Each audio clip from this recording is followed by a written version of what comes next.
and welcome to Classical Stuff You Should Cogitate. This is... Rebrand. Yeah. So this is a podcast where we teach you old classical things, hopefully in a way that isn't objectionable. So we talk about philosophy, theology, books, sometimes art, which may, be a bad idea. That's great. And yeah, that's kind of what we do. And so I'm here. My name is AJ Hannenberg, and I'm joined by my compatriots Graeme Donaldson. Hello. And Thomas Magby. Hi. And at one time, all three of us worked at a small private school down here in Austin, Texas called Veritas Academy. Thomas has moved to a math career. This is true. I'm in a Master's of Data Science program at UT. Doing all sorts of maths. Doing math. And Graeme is making no personal progress. No personal progress. Yep. No changes. This is what peak performance looks like.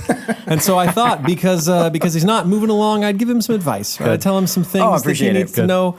And my first one was, man, hop in the shower every now and again. Yeah, It'll do you some good. Yeah, You've been talking about how smelly you are. I feel smelly today. Today was a long teaching day. I feel kind of gross. So today we are going to be talking a little bit about advice. This idea came to me when AJ was doing his last episode on existentialism. Giving advice? No. It was During my on episode? AJ, you need some advice. No. We need to work on these episodes, AJ. It's like I was thinking, man, this is just a train wreck. And no. This could be so much better. No. When AJ was talking about with existentialism, and I may need to get brushed up on this because I'm not perfect on thinking through this. Is it that your existence precedes essence? That's the phrase. Okay, yes. And the idea being that you exist, and then out of your existence, you sort of tease out or you form your own. Is it meaning or your own nature? Kind of both. You don't have a nature. Yeah. I guess would be the right way to. You don't have a nature, and so you make of life whatever you want of it. Okay, cool. Which could be meaning or purpose or whatever. So I was thinking Do you about agree with this. that, AJ? Is that a correct characterization?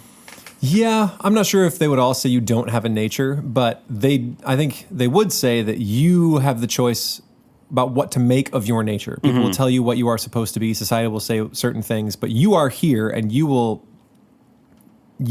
have to decide how to take that. Are you going to follow it, not follow it? People are going to tell you stuff, and it eventually comes down to you, and you exist before you make any of those decisions. Yes. And so this idea, I sort of, this was bouncing around in my head, and we were finishing up Romeo and Juliet in my English class, and there was this passage that kind of, I thought through this passage with this lens of your last podcast, thinking about thinking through your nature, and specifically on the human interaction of giving advice to one another. How do you give advice? So this is probably going to be a little bit of a review for long-time classical stuff listeners, but we're going to talk a little bit about persuasive discourse and what persuasive discourse is. Interesting. So there, classically speaking, when it comes to rhetoric, there are three kinds of discourse. There's persuasive discourse, there's judicial discourse, and there's ceremonial discourse. Ceremonial discourse is the type of speech that you would give on an occasion that is happening right now. Gentlemen, I've gathered us here today in order to commemorate this 240 whatever episode podcast. I wish. I don't even know what we're at. What are we? 185, 185. Yeah, somewhere Oh, around there. we're getting close to 200. I know, man. Oh, we got to do a party. 200. Listeners, if you have an idea of what to do for our 200th episode party or our 1 millionth unique download, which is also coming up. Drop us a line. I would really love to read Waiting for Godot as a group, but it's not in the public domain yet. We can't. We can't? Really get in trouble? This will be episode 184. 184, man. In case you All right, wanted we're that. trucking. Anyway, so ceremonial discourse, giving a speech for something right now. Best man speech, maid of honor speech, a eulogy, these kinds of things. Judicial discourse is talking about judging a thing that has happened in the past. So-and-so and such happened. This is what it means. This is how we should feel about it. And ceremonial is to judge a thing in a present. So Yes. to praise or to blame. To praise or blame something. And then persuasive discourse is to persuade something that ought to be done in the future. This is what we should do. And that is the formalized speech version, is having a persuasive discourse. And many classical schools have a senior thesis where they have a persuasive discourse be the capstone project. Right. We as Christians should do X, we as Americans should implement Y, and here are my reasons. Persuasive discourse. This is something we do at Veritas and something that AJ and I and Thomas have all been involved in at various points in our time here at the school, and it's often a capstone project. That's sort of the more formalized version. There is the sort of the version of it that takes place in the church community, and that word for it is exhortation. And if you are going to exhort somebody, you are trying to persuade somebody, and you're trying to sort of like move somebody often to a higher moral decision. When Paul exhorts, I think I remember as a kid, like sitting in a church service, and the preacher came to the front and did the lectionary reading and talked about like the great extortion as opposed to exhortation. Yeah. Like I think they were talking about a lot of extorting as opposed to exhorting, which was very funny. This was also the same preacher who sometimes messed up words, and I remember him saying once when he was talking about that we should refrain from sexual immortality. I remember, and I think I remember my father saying something like that. It was like, that sounds kind of crazy. Sexual God. Sexual immortality. Yeah. Anyway, that was a funny trail. So to exhort somebody is usually to call or persuade somebody to some sort of like higher moral thing. Paul exhorts us to not brag about our work, and to live peacefully and quietly and work with our hands, like in 1 Thessalonians, right? There's an exhortation. And then I would say like the common version of persuasive discourse is advice, giving advice to somebody. When you're giving advice, you're trying to solve a problem. They've either come to you or you're giving advice and it was not asked for, and that causes its own host of problems.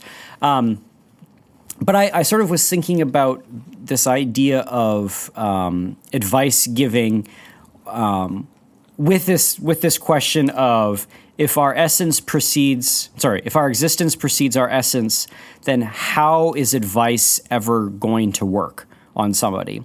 Like, okay, I'm sort of putting the cart before the horse. Let me go to the section in Romeo and Juliet that I want to sort of look at. Okay. And so setting it up. So Friar Lawrence and Romeo are talking about Romeo's predicament in Act 3, Scene 3. So Romeo has killed Tybalt. He's married Juliet. And then on his way home from church, he kills his cousin in a street fight, and he kills Tybalt. And then the prince of Verona has banished Romeo from Verona. Well, it's a pretty busy Saturday. Yeah. It's a very busy Saturday. And he has now been banished. He hasn't even been able to be with Juliet on their wedding night, and he is very upset that he's been banished. And he is sulking. He's not even just sulking. He is near coming apart in Friar Lawrence's cell. And Friar Lawrence is trying to convince him that the prince's banishment is a mercy, and Romeo is saying that prince's banishment is a doom. He says, we call the damned in hell banished, and there is no life outside of Verona's walls, and Juliet is like an angel in heaven, and I've been banished in hell, and he's very sort of poetic about it. And Friar Lawrence is like, well, screw your poetry. Like, go to Mantua, buckle down for a week. Heck, even if you buckle down for a year, this will blow over. You're still going to be married. Come back, and we'll make it right. And Romeo says that he can't. So Romeo goes in this whole big speech as to why he is not going to calm down and why banishment is worse than death. And he wished he was dead as opposed to banished. And Friar Lawrence says, "Thou fond madman, hear me a little speak." Romeo replies, "Oh, thou wilt speak again of banishment." To which Friar Lawrence says, "I'll give thee armor to keep off that word, adversity's sweet milk, philosophy, to comfort thee, though thou art banished." So in those three little lines, we learn what Friar Lawrence thinks about not only reason, but also the power of advice. Friar Lawrence is saying, listen, I can give you armor to keep off the pain of an idea, adversity's sweet milk, philosophy, to comfort thee, though thou art banished. So Friar Lawrence says, listen, just by us sitting here and talking and me giving you reasonable advice that you can absorb and you can act on, I am actually going to cure you of this illness that you have, this ailment that is besetting you with my words. And Friar Lawrence is a medicine man, and a lot of his speech is tinged with, I have the thing that I can give you that's going to make you healthy. It sounds like he's Shakespeare's referencing Boethius, the consolation of philosophy. And that may very well be. Banished, it's almost the exact same thing. Exactly. Sure. Adversity, sweet milk, philosophy Right. to aid you in your banishment. And of course, the idea of like, milk isn't just like a drink you give to kids, but milk being like something that is also very nourishing, and you can mix sort of potions and tinctures and that kind of thing with it. So Friar Lawrence assumes that reasonable thought is going to be able to sort of penetrate Romeo's heart and mind to be able to soothe him from the ailment that he has of being banished. So I will give thee adversity, sweet milk, philosophy to comfort thee, though thou art banished. And Romeo replies, yet banished? Hang up philosophy. Unless philosophy can make a Juliet, displant a town, reverse a prince's doom, it helps not, it prevails not, talk no more. And Friar Lawrence chastises him, oh, then I see that madmen have no ears. To which Romeo replies, how should they win that wise men have no eyes? Friar Lawrence attempts again, let me dispute thee of thy estate.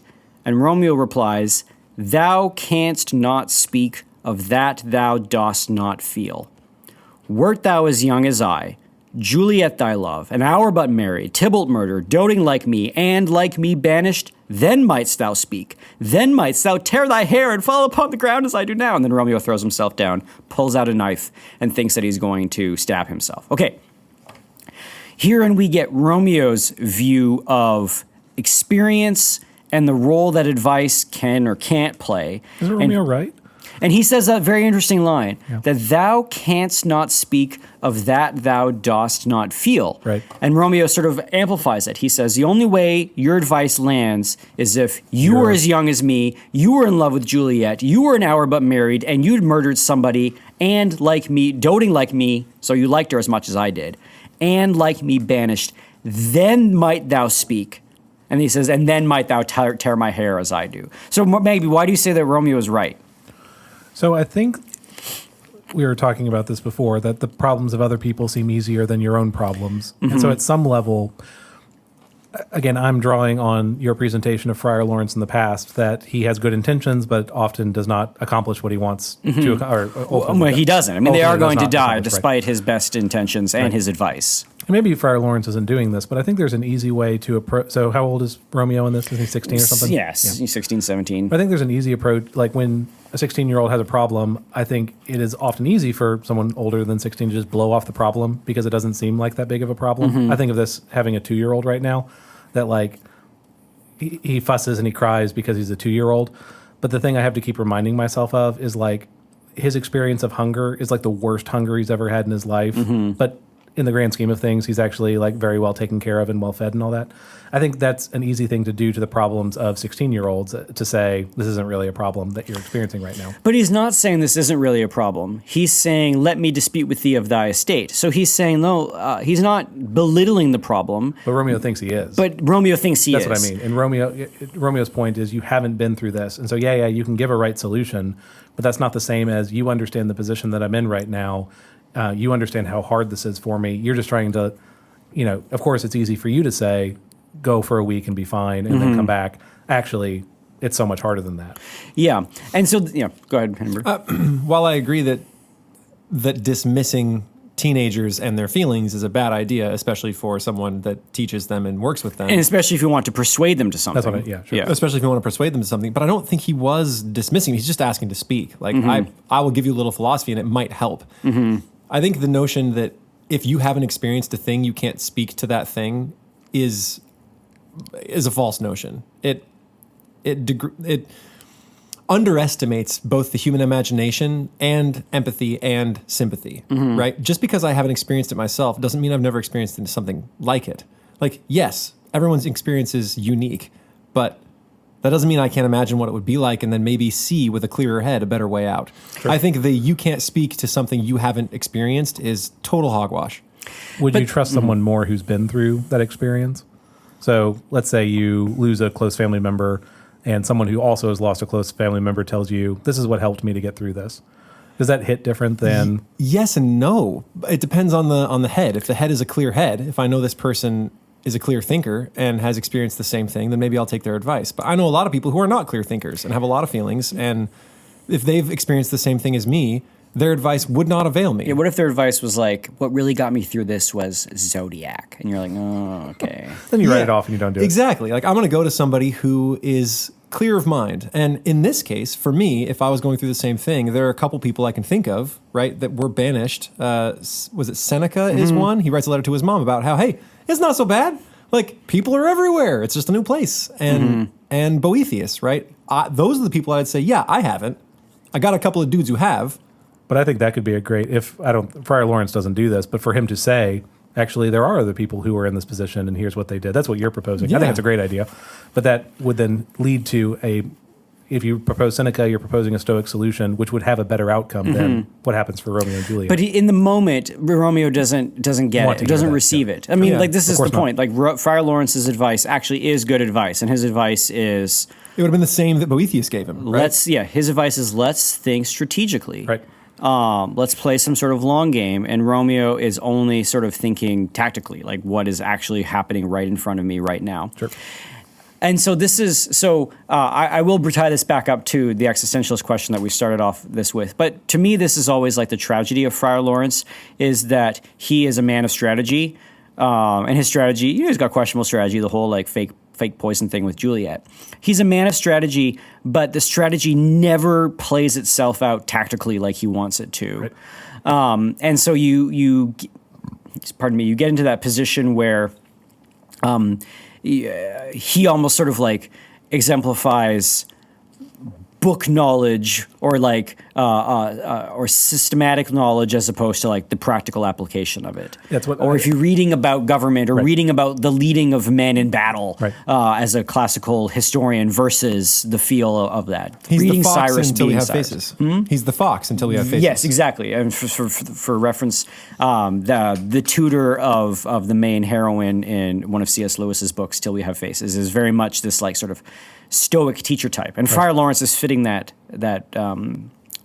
type as well. And he's ultimately a failure in that book. Yes, he is. The fox has a lot of really great ideas. He's a very clear thinker. He's a Stoic, but he underestimates the spiritual, and because he doesn't think it can happen, right? I guess that's what I was. I don't know if you're taking it that direction of persuasion, but isn't Friar Lawrence essentially speaking a different language than Romeo? Yeah, Romeo wants pathos, and Friar Lawrence is offering logos. Well, this is my question. Yeah, and that's actually where the direction I was going to go in. Is it that? Does Romeo want to be persuaded with emotion, or is there something fundamentally happening inside of Romeo that absolutely means that no amount of advice is going to penetrate? Is there something sort of much worse going on? So yeah, we could play those games where it's like, all right, what if Friar Lawrence sort of made some sort of appeal to emotions where he was like, but Romeo, if you were banished, think of like the sad love poetry you could write that we could send to Juliet and she would love you even more. And Romeo could be like, oh, that's a great idea. Like, I don't know if that would have worked, right? Right. I feel like he's got good advice. He's just giving it the wrong day. What he needs to say is, Romeo, look, I'm going to feed you some food. We're going to take a walk. I'm going to go let you punch a pillow for a while. Yep. Then you're going to take a nap, and we're going to talk tomorrow morning, and then we're going to see if clearer heads can prevail. We'll tackle our problem tomorrow after a good meal and a sleep. So the constraint of time is another sort of factor in here. Yeah. Sure. I like thinking of Friar Lawrence as this doctor, this apothecary, this medicine man, because he's trying to cure Romeo, but there's all of these different factors at play. The sort of the virility of the quote unquote infection of Romeo, like how deeply he feels this thing, Friar Lawrence seems to underestimate, and also the constrained timeline. Friar Lawrence thinks he has more time than he actually does to let this thing play out. And if you think about, like, those are probably challenges that you face when you're trying to cure somebody of an illness, is like you don't really, you can see the symptoms, but you don't really know how deep the problem goes, or you don't really know how much time you're kind of working with in order to cure this thing. Do you need to go a lot more sort of violent? Or a lot more severe in your cure, or less severe. So this is the problem, this is the art of the advice giver, is that you need to sort of diagnose your audience. And I proposed a thought experiment to my class, and I was it was down the line 50-50. And my thought experiment was this. would it be okay for Friar Lawrence to lie to Romeo to get him to be banished, to buy him some more time? And the lie could be like, Romeo, I can get you Juliet Right. to Mantua tonight, Right. but as long as you get there right now. Would that have been okay if Friar Lawrence had done that? And half the class said yes. Like, time is of the essence, Romeo. He's going to calm down. If you can buy that time, even if it's with a lie, it's a noble lie, and that's okay.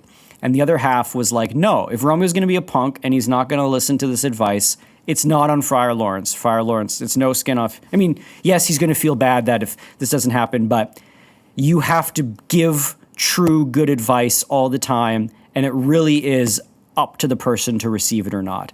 And that's kind of the ground where it falls down. Should you try to ensure that your advice is followed even though you need to trick the person? Or should you be giving sort of advice the quote-unquote right way, but if the person doesn't follow it, that's their foolishness, not yours? I'm not convinced that Romeo would have received, just for the earlier question, I'm not convinced he would have received advice no matter what, given the circumstance. Yeah, and that's the gamble of the lie. Sure. And the history of the play is that he essentially moves from big passion to big passion. Who's the, it's not Rosaline. Rosaline, who he's in love with until he's not. And there's no telling what the next passion will bring. RC cars. Yeah, which would be great. That would be a much happier end to it. No, I think the risk you take in first off, lying is bad. That's my, again, classical hot take is don't lie. But also that you run the risk of making it worse. So you promise to bring her to Mantua that night. You can't do that. And then what does Romeo do? Well, then you have to lie to him that oh no, it'll be tomorrow night. And then you're down a path that there's really no getting out of. That's right. Though I'm just trying not to be too precious with this of the option, Friar Lawrence could actually try to get Juliet out of Verona into Mantua, and maybe just not in one night. Do you know what I mean? Like, Ultimately, that's what he tries to do. Yeah, and so there are more options than just. Anyway, there's more that he could do. So, no, I don't think that Friar Lawrence should. How does the wrong justify it? And I understand the point is that it's to save a life in the end, but he doesn't know at that point that correct. Romeo will actually kill himself. Even Romeo pulling the knife out, it's like a show of, he seems to feel this, but Friar Lawrence doesn't know that in the moment, and I don't think he could. Yeah. I want to hear AJ take the other side, that lies are good. No. Oh, okay. It's a bad idea. If Romeo ever finds out, he'll never listen to your advice again. Yes. Yeah, so it is like a card you can only play once. Sure. And it's pretty risky. If it works, they'll appreciate it. But if it doesn't work, you've burned every bridge. Even you if it could have works, had. they'll appreciate it, but they'll still be suspicious of everything you say from then on. Exactly. It is a complete burn your fleet. Yeah. What's the point that the students make? That it is sort of expedient in the moment. You kind of you need to buy that time for Romeo to get some perspective. Sure. That's the argument. I mean, you could say we're going to drive around and accomplish a thing and just pick a really far away spot and hope that he kind of calms down. That's fair. Now, going back to that question where Friar Lawrence says, I, from first principles, can give you advice about your life, and Romeo says it can only be spun out of your own experience, which you don't have, old man. When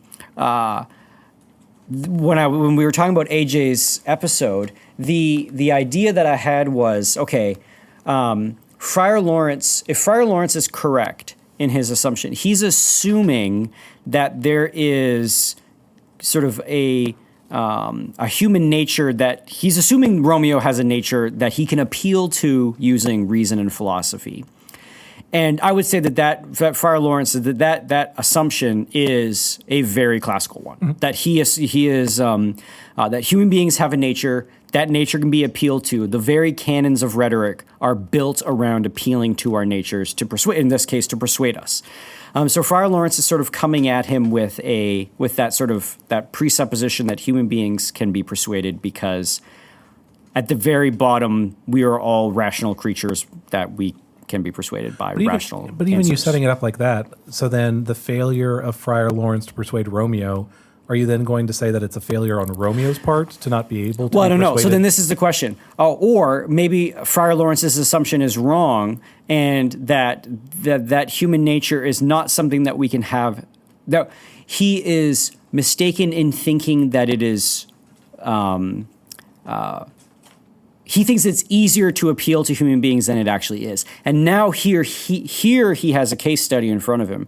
Here he has a specimen, or here he has a variant of a human being in front of him, and his methodology isn't working. Right.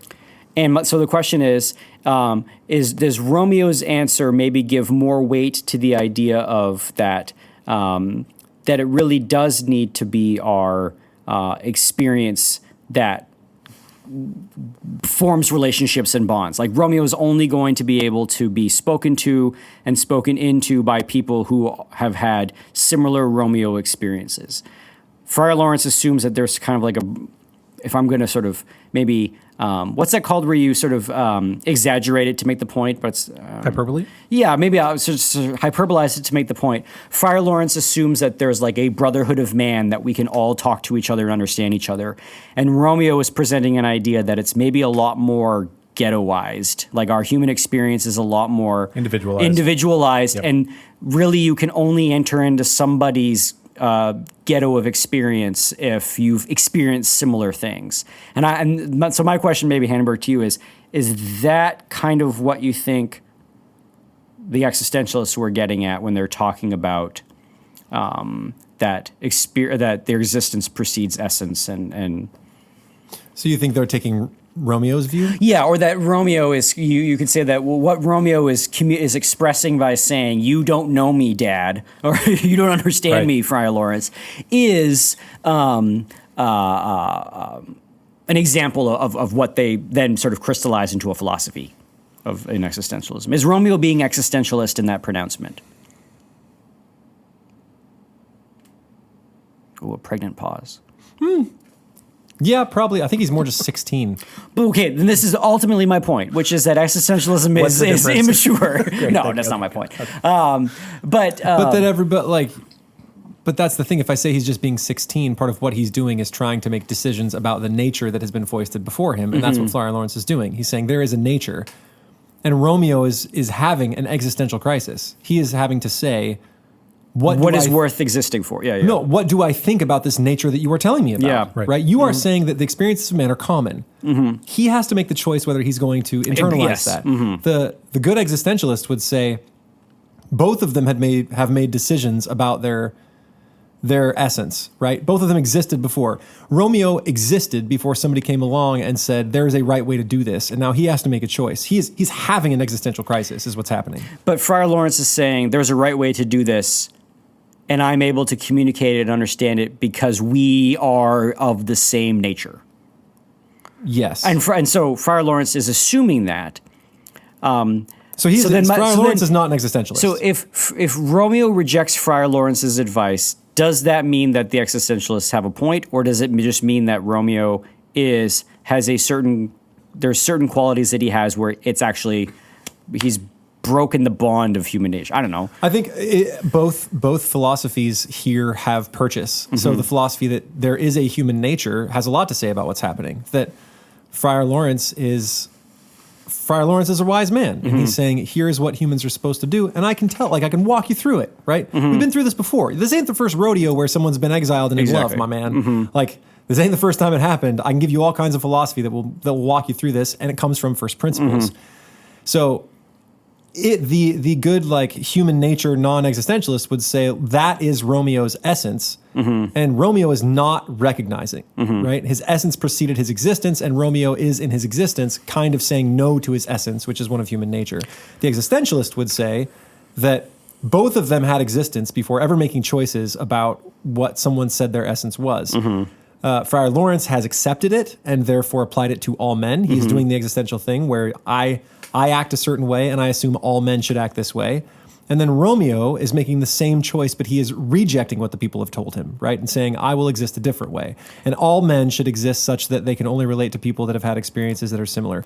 Both would apply. Sure. I don't think this situation proves either one correct. So do you think that Friar Lawrence is wrong in making that assumption by saying the thing that I experience as my human nature is something that is applied to everybody else? Do you think he's wrong in doing that? I'm not an existentialist. Yeah. I think he's right. Yeah. I think humans do have an inherent nature that they grow into, no matter where you what experiences you've had. Humans kind of function a certain way. So then I agree with you. So then if Friar Lawrence is correct, then why isn't Romeo getting it? Is it immaturity? He's immature. He's kind of a doofus. Okay, cool.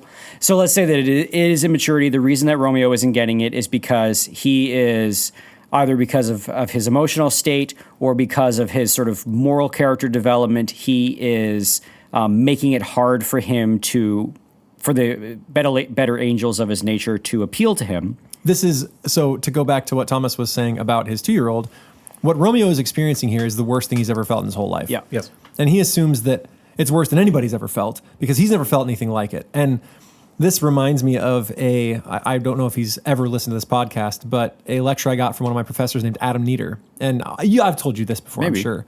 But he talked about, it was the best 10 minutes I've ever heard on youth ministry anywhere. Mm-hmm. He said, it is dangerous to dismiss the emotions of the youth because they don't have a great wealth of experience to lean on when they're going through something. And their brain is also not developed enough to run all of the emotions through the logic filter. What they are feeling is more intense than what you have felt in 30 years by like tenfold, right? So for them, this is the only breakup in the universe. It's never happened before this bad. Yeah. Like no one has ever felt this ever, and they are having a wash of emotions they can't even think through. Yeah. That's what's happening to Romeo, right? He is experiencing this, and he thinks it is magnified and could swallow the world. 20 years down the line, he's like, nah, it was all right. We broke up. Yeah. Right? And I could go through another breakup. Or I went to Manchu and I just kind of like, chilled out. Lived there for a learned week. carpentry and then came Exile, back. not so bad, right? Now me and Juliet are together. So then how then do we not know that what the existentialists have spun into a philosophy about human nature and what it means to be a human person is not just a codified version of human immaturity, is my question. Like they're looking at Romeo or they're looking at that experience and saying like what Romeo is going through that's what it really means. That's what human experience is like.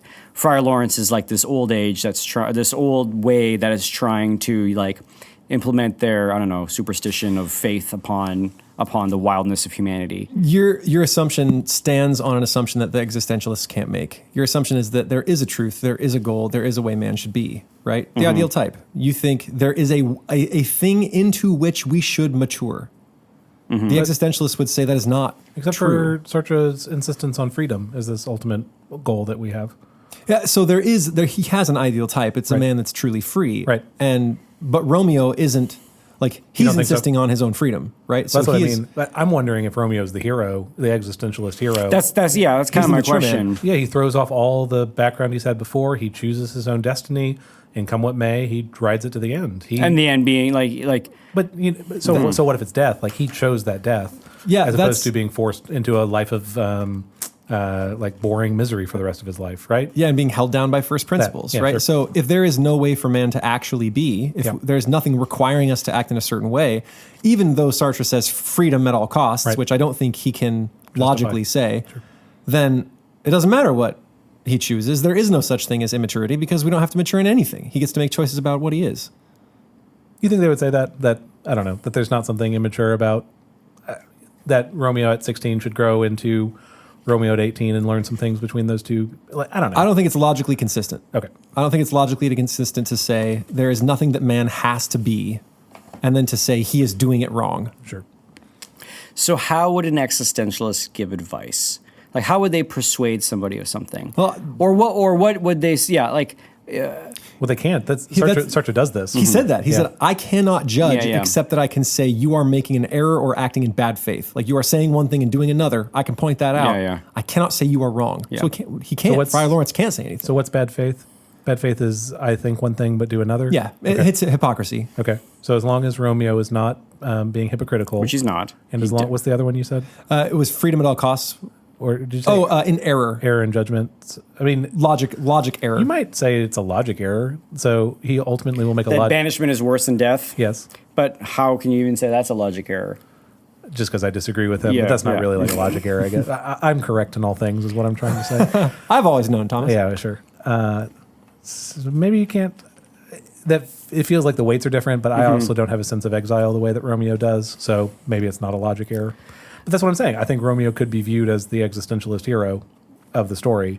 I don't think Shakespeare views him that way. No. And I don't know if that's, that plays into this. But Shakespeare writing those lines into Romeo's mouth is understanding something about human nature, or how they're understanding about something about humanity, which is which is that there is a You don't relate to this of like the not wanting to get advice from someone. Like maybe I'm just a punk 32-year-old, but like I still have that too. Of you're young. Oh yeah. okay, but I don't think it's only I'm just trying to say it's not only a 16-year-old thing. It's you don't know what I'm going through. Like you haven't lived through what I've lived through. So then is this it, right? Then are we really then broken into Friar Lawrence thinks there's one human nature that can be appealed through to reason.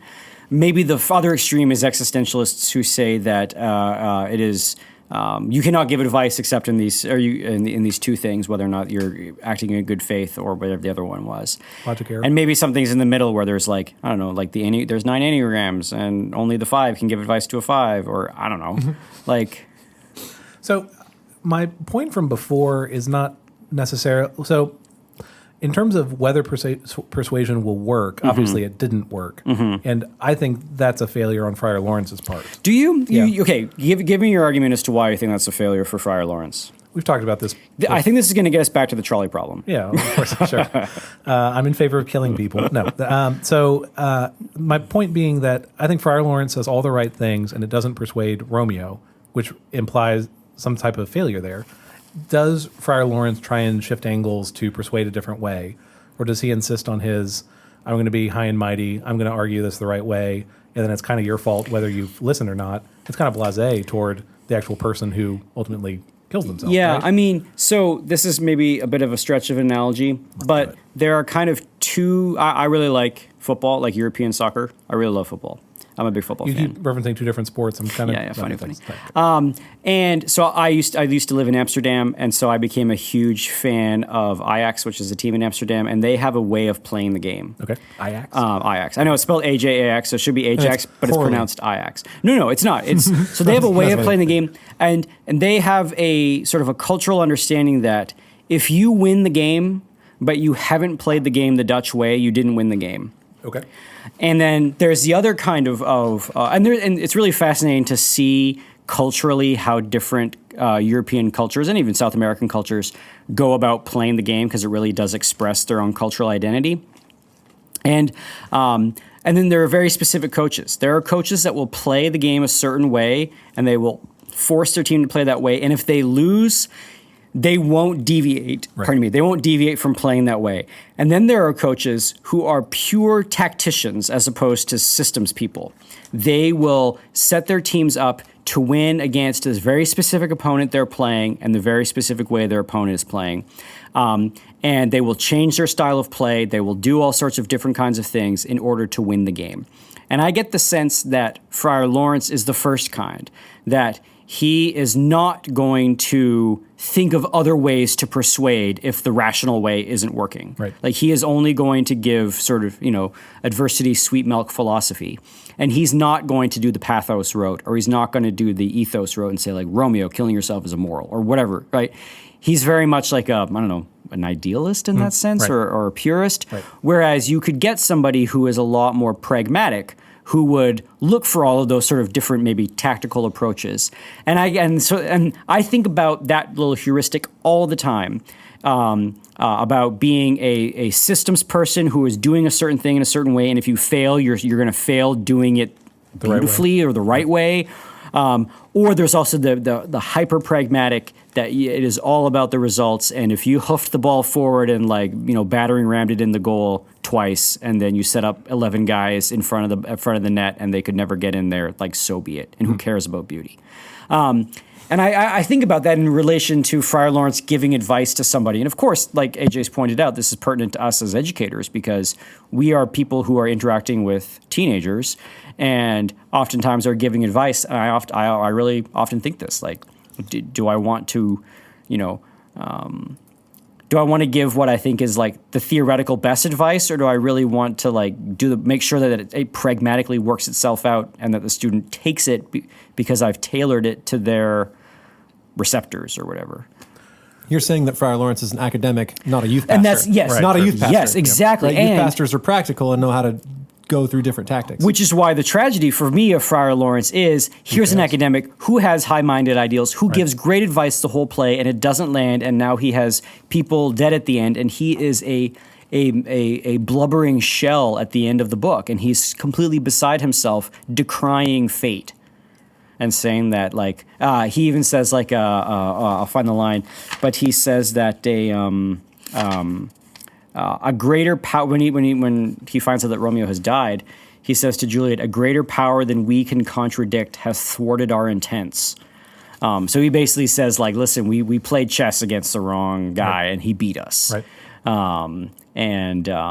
Fair and square. So doesn't this all give evidence to the practical mattering more than the academic? That's what I wonder. But then what is the practical for Romeo if nothing was going to get through to him? I don't think it's the practical. I think it's the medium. He's a poor rhetor. Yeah. He's bad at rhetoric. Yeah. His job is to convince, and he does it Sorry, poorly. Romeo.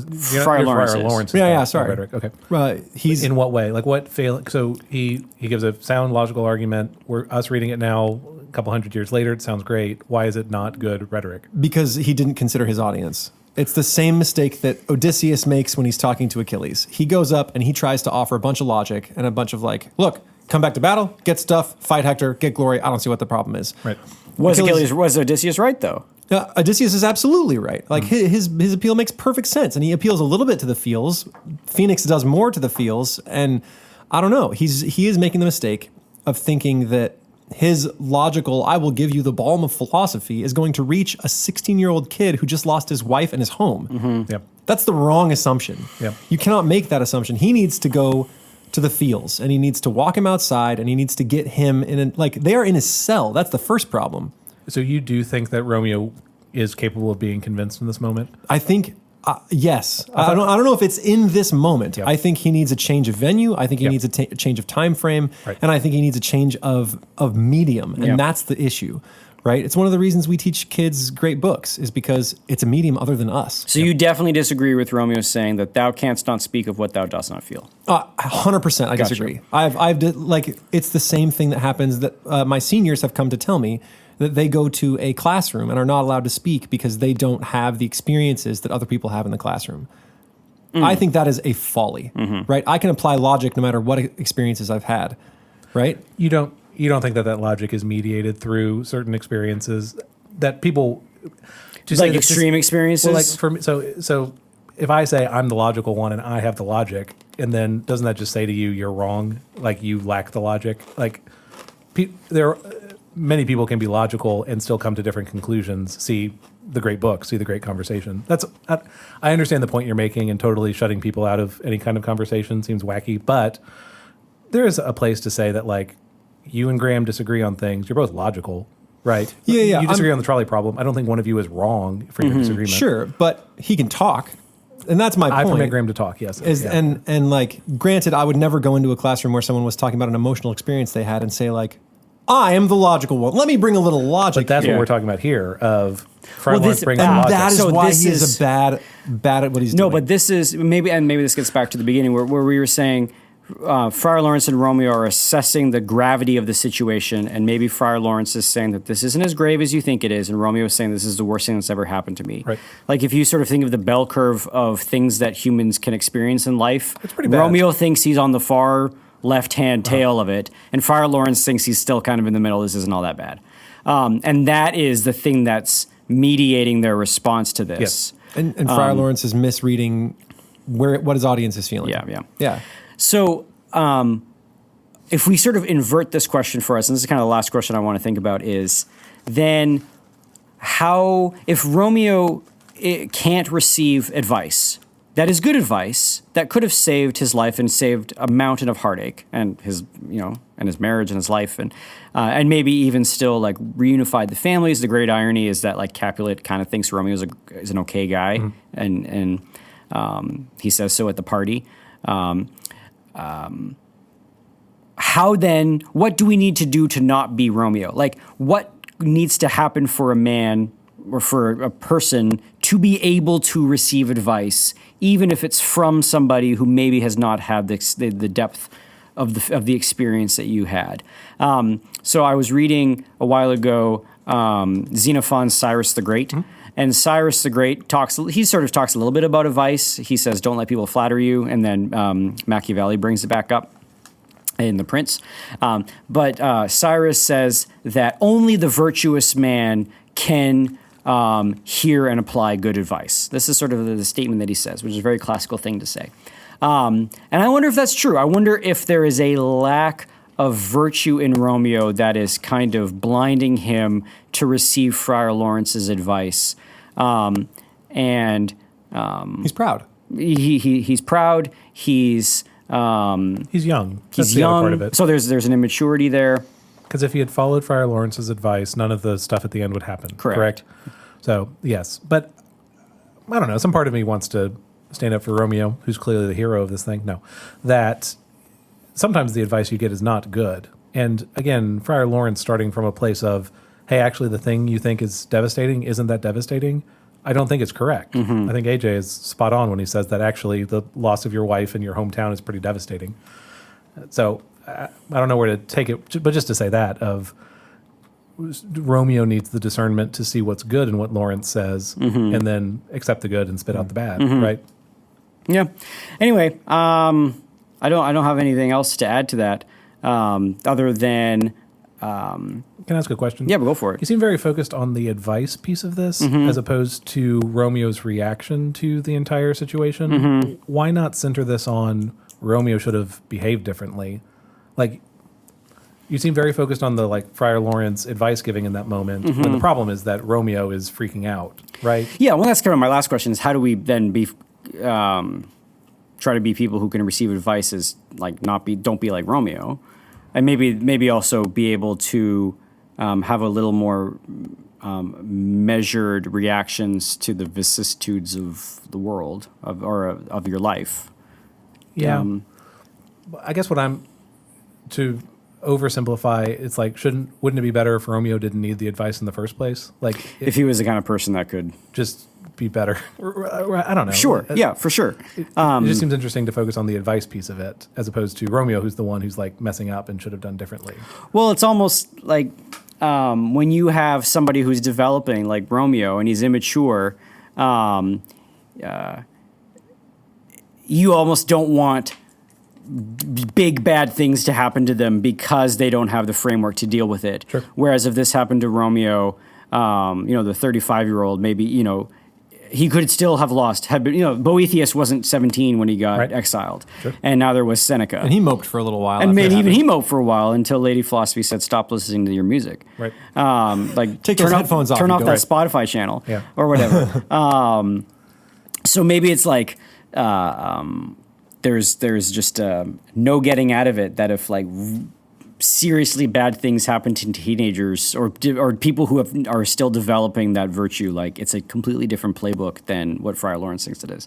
Maybe that's fair. Maybe it's and that's what he's getting at when he's talking about fate is all the advice in the world isn't going to help somebody who doesn't want to hear it. I don't know. Who doesn't want to hear? I don't want to completely give the 17-year-old an out from being mature and making the right decision. Now, that being said, whenever I teach this book, 80% of the class are absolutely incredibly frustrated by Romeo. They find him a frustrating person. Because he is. Because he is incredibly frustrating. He's a frustrating person. And then the 20% are the people that just love everybody. And it's you got to feel sorry for him, the poor guy. Anyway, yes. The reason I took it from the Friar Lawrence point of view is I think that's more often how I find myself. The position you're in. Is the position that I'm in is the giving of advice, and how much should I care about the quality of the advice, regardless of how the student's going to hear it, or how much should I care about am I giving it in such a way that this specific student is going to hear it, receive it, and do it. I think the other part that's hard is that you will see a response in a week and you have no idea what the reaction 3 years down the road is. Yeah. And that sometimes you've talked about your example of water off a duck's back. Your mom giving you this advice to like kind of toughen up Yep. and not appreciating it in the moment. And that's something you remember 20 years later, Yep. whatever. So that complicates it also.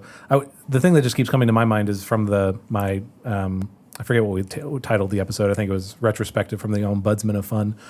But what seems like Friar Lawrence's failure is not making some type of connection with Romeo in the moment of, hey, I care about this too, and hey, this is actually a devastating thing. And we can get to the advice later, but for the immediate reaction, am I understanding this correctly? Romeo hears it immediately, and immediately Friar Lawrence says, hey, I got an answer for suck you. it up. Yeah, that seems like the failure. Take this, you'll feel better in the morning, Yes. right? He's almost got this pill, right. medical way of dispensing advice. And I think what Romeo needed was a shock. Yeah. He needed to say, Romeo, what season is the best one to plant trees? Yeah. Get him thinking about something else. Like play some chess. Winter. Right? Yeah. Do something with him that isn't Yeah. let me try to dump logic on you while you're feeling emotional. Yeah. But there will be a time for the logic later, Yeah. right? When Romeo's receptive to it. Anyway, this is interesting.